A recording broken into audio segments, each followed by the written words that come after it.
Good morning, everyone. Welcome to an episode of the Mizuho Week Ahead. I'm Boon Heng, market economist at Mizuho Bank. This week's theme is increasing divergence. Even as we kick off 2026 with the S&P 500 reaching record highs, there was an abundance of wobbles rather than unfettered rallies, reflected by divergent performances. In fact, US equities revealed divergence, with the Dow leading gains last week rather than the Nasdaq. Divergence was also reflected in the macro front. Across economic prints in the US, ISM manufacturing sank deeper into contractionary territory, while ISM services exceeded expectations with higher new orders and employment sub-indices. Lower initial jobless claims also assisted to alleviate the gloom from lower job openings.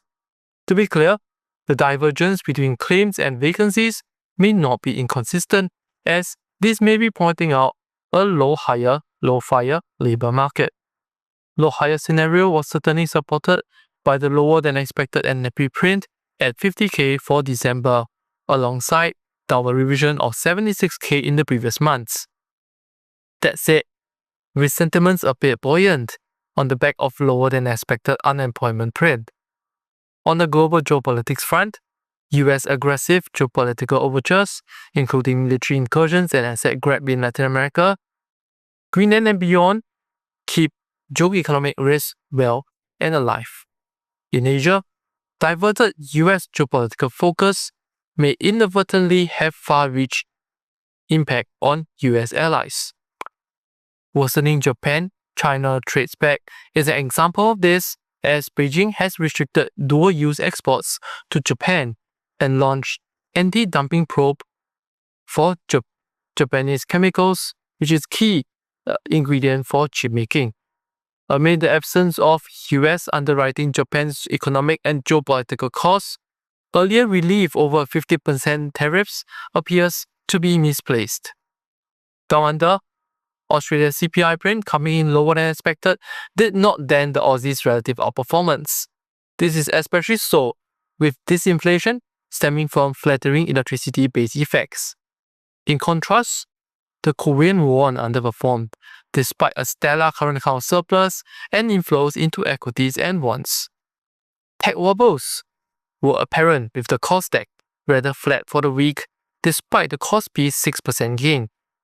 Proposals of extended FX trading appears to be adding to Korean bond woes rather than inciting optimism about a potential upgrade.